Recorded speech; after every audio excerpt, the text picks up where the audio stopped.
What's going on, everybody? TheKennyDubz here with another Mega Man X Dive tutorial video. Now, I asked on my community page to see how many of you would like a tutorial on guilds, and the majority of people that voted said they would like to see a tutorial. And I know a lot of people have been a little confused about guilds and what they do, how to join them, and whatnot. So I thought I would pose a question to you guys to see what you guys would think, and so here we are. Now, I've already made my own guild.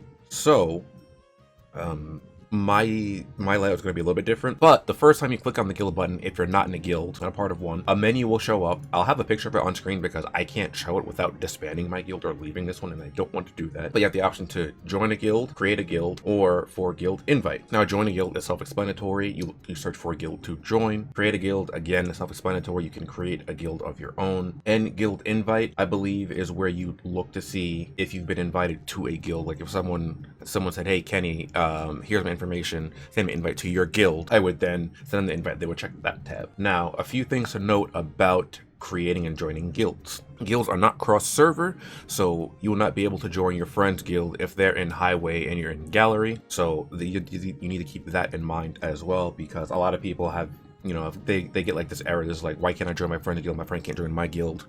It's because you're on different servers, that's why. And creating a guild is easy enough. However, it does cost 500 EMs. So if you're going to make a guild, just be aware that you're gonna have to spend 500 EMs to do that. And then on top of the 500 EMs, if at some point you want to change your guild icon or change your guild name, like I might want to change my icon a little bit later on because I wasn't paying too much attention when I made my guild to the icon or the badge. It's gonna cost 100 EM to change your guild badge. You have a few different options right here, but if you want to change, it's going to be 100 EM. And if you want to change your guild name, it's going to be, and I think right here, I can go guild scan. So this is what it looks like if you click join guild. You would show up, like this menu would show up, and you can see the different guilds that are available. Each guild, they only have 10 members in it, so that's unfortunate. And I know I've gotten quite a few requests to join my guild. I have 9 people in it right now, and we're looking for a 10th, but I've gotten quite a few guild invites myself for my guild, but I could only have 10 people total, and we're at 9 as it is.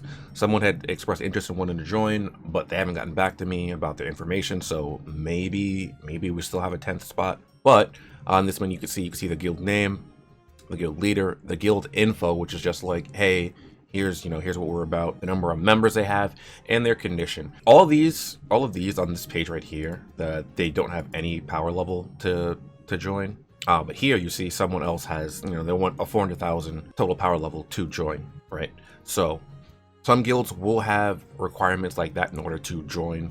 Like I think my guild's one of the more laid back and lax ones. I'm just like, be active, help out with guild donations and the guild bosses, and we're good to go. So back on this page, you can see at the bottom, there is a bar that is full, there's a donate button, and there is a rewards button. Now, on the left-hand side, you can see it says, today's total donation, and we've already hit the 1 million Zenny mark. I think I said guild earlier, I meant to say Zenny. I apologize, I found fantasy on the brain. So we need to hit 1 million Zenny a day, ideally. And the reason for that is because you can get rewards each day by donating. Now, the rewards you get are not tied to how much you donate individually. It's based off of how many total donations you get throughout the guild. So, for example, we fill up the bar to 1 million Zenny. So now we're in the best pool for the rewards, right? Now, the top prize is going to be the Elite Hunter card here. You have some EMs and, some other things going on the line as well. And the lower tiers have some rewards. And as you can see, at the second highest tier, the 400K, it's 20 elemental medals at the top, as opposed to the 50 elemental medals, the 1 million mark. Ideally, you want to hit 1 million each day if you can, but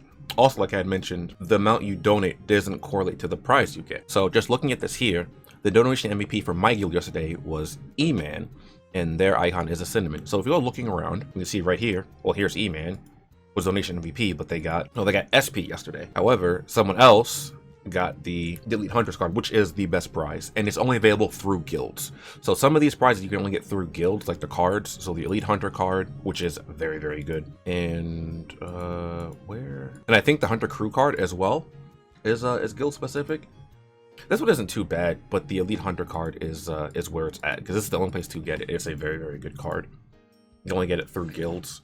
So ideally, you join a guild and you RNG your way into this once a day. or so, at least get one copy of it. Now that we've covered that, I want to cover the topic of over donating. Now the reason I want to cover that is because I've seen a lot of people, you know, they're just like, they don't really understand the donation goal. So as I mentioned previously, it just affects the tier of rewards you get each day. That's all it does. You don't have to donate more in order to get the best reward, because it's still RNG at the end of the day. Now, as an example of this, I got this card pack yesterday. Now, if we check the guild log for the 24th, 4 people donated yesterday. 4 people, right? Because my guild ended up over donating quite a few times as well, so I wanted to just like let everyone know. So I was like, hey, we don't need to over donate, you know, it doesn't do any of us really good unless we're not going to hit the 1 million.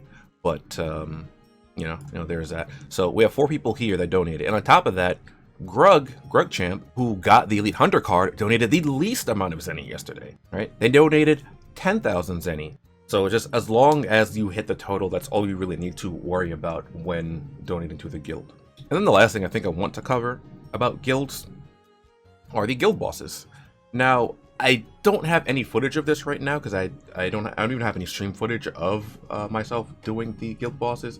But similar to the raid boss right now, later on they will be transferred into guild bosses, right? So instead of raid bosses, we're going to have guild raids, and that's a little bit different than a raid boss, because you're going to have the main boss, and then you're going to have 2 sub-bosses. Now, the sub-bosses, you don't have to beat them, but beating them will offer you some kind of benefit for the main boss raid for 24 hours. So that's just something else to keep in mind, because there are going to be guild rankings associated with the guild bosses, as you might expect. So right now it's solo rankings because it is a raid boss. You see over here, it's solo ranking rewards, but once they become guild bosses, they'll be for the entire guild. So you're going to want to get your guild to contribute to the raid bosses at least a little bit. You know what I'm saying? Depends on your guild and how strict, you know, they are with their interaction each day. Like I said, I just want people in my guild to just be active players. That's really all I care about. But other guilds might want you to, you know, to be more active and, you know, actively go for a certain threshold, you know, maybe have a specific boost level or a specific power level. And that's understandable because it's more helpful for guild bosses, right? But I think that just about covers everything that I wanted to talk about in this video. But hopefully I broke it down easy enough for everyone to understand. If you have any questions, you know, leave them down below in the comment section. I'll do my best to answer them. Anyway, if this video did help you out, be sure to like, comment, or even subscribe. It really helps me. It helps the channel grow. Shows me that you're enjoying the content. Anyway, I hope you guys have a wonderful Christmas or happy holidays, whatever it is that you celebrate. Or if you don't celebrate, you know, maybe you just have a good Saturday. And I will see you guys next time. Later.